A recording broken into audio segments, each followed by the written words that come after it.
Good afternoon, children. All of you, class 10th, science, chapter 2nd, acid, base and salt.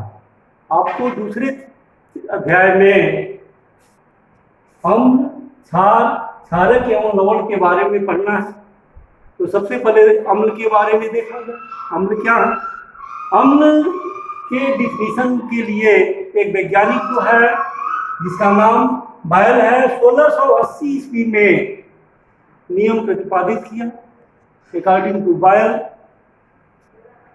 अम्ल वे रासायनिक तत्व होते हैं जिनका स्वाद खट्टा होता है तथा यह नीले लिटमस पत्र को लाल कर देते हैं। अम्ल बायल ने क्या बताया? बायल ने बताया कि अम्ल वे रासायनिक तत्व होते हैं जिनका स्वाद खट्टा होता तथा वे नीले लिटमस पत्र को लाल कर देते हैं। दूसरे वैज्ञानिक लिविंग ने बताया 1838 ईस्वी में, अम्ल वे रासायनिक यौगिक होते हैं जिन्हें पानी में घोलने पर यह आयन बनता है या अधिक मात्रा में हाइड्रोनियम आयन H3O प्लस बनता है। इसके लिए उदाहरण है हाइड्रोक्लोरिक अम्ल को पानी के साथ क्रिया कराने पर hydronium H3O plus Cl minus chloride ion बनता है। दूसरा नाइट्रिक एसिड HNO3 को पानी के साथ क्रिया कराने पर हाइड्रोनियम आयन और नाइट्रेट आयन बनता है। हाइड्रोनियम H प्लस आयन है और नाइट्रेट जो है माइनस आयन बनता है।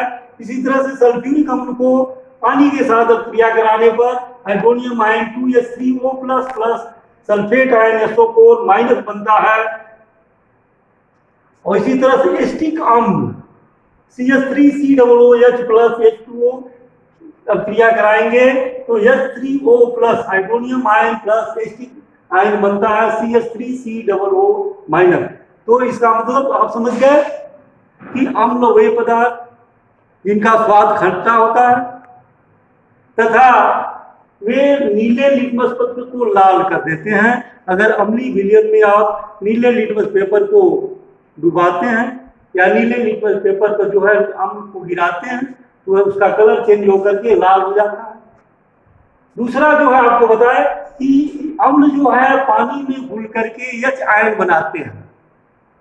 अब जो है एक लिटमस टेस्ट दिया हुआ है इसी में आपके बुक में पहले ही पेज पर अम्ल के डिफिनीशन के बाद जो है लिटमस टेस्ट दिया हुआ है।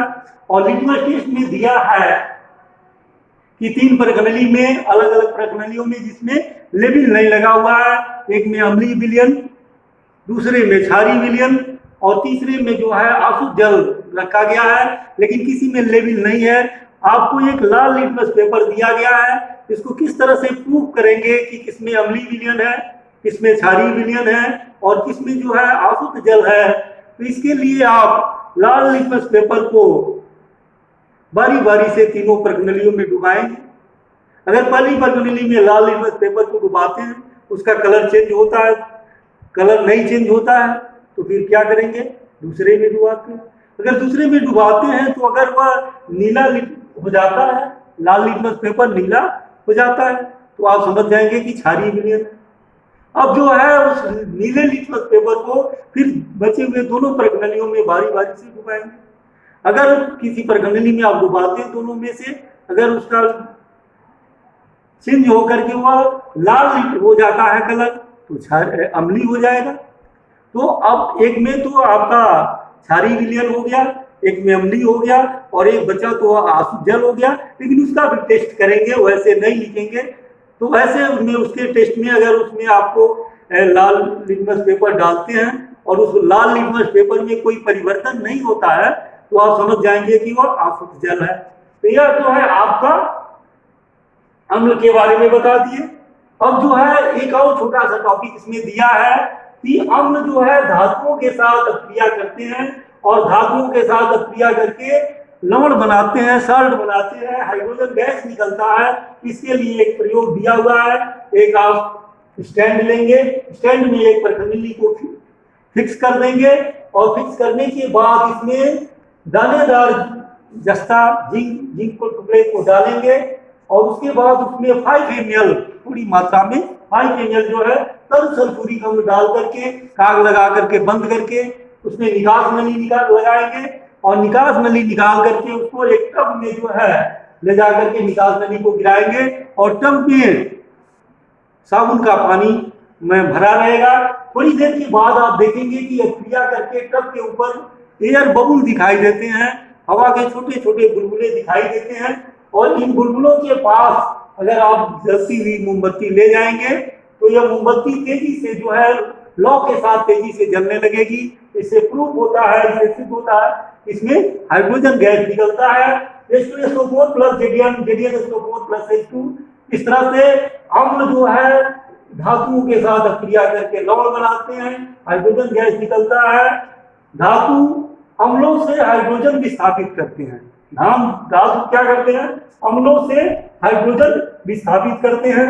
यह धातु आपकी जिंक है, यह अम्ल H2SO4 है, इससे जो है हाइड्रोजन को विस्थापित कर देते हैं और जब हाइड्रोजन विस्थापित होता है तो लवण बनता है। इस तरह से जो है धातु अम्लों से हाइड्रोजन विस्थापित करती हैं। हाइड्रोजन गैस के निकलने से ज्ञात होता है कि अम्ल के अवशिष्टों के साथ मिलकर धातु एक यौगिक का निर्माण करता है जिसे लवण कहते हैं। तो अब समझ गए आप अम्ल का डिफिनीशन समझ गए।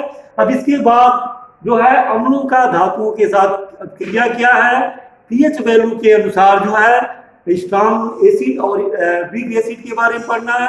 तो अब अगली वीडियो में जो है अब आपको धातुओं के बारे में जो है डिस्कस किया जाएगा कि कौन सी धातु स्ट्रॉन्ग है, कौन सी वीक है और धातुओं के साथ किस तरह से क्रिया है। ये सब जो है अगले जो है वीडियो में आपको डिस्कस करके बताएंगे। थैंक्स।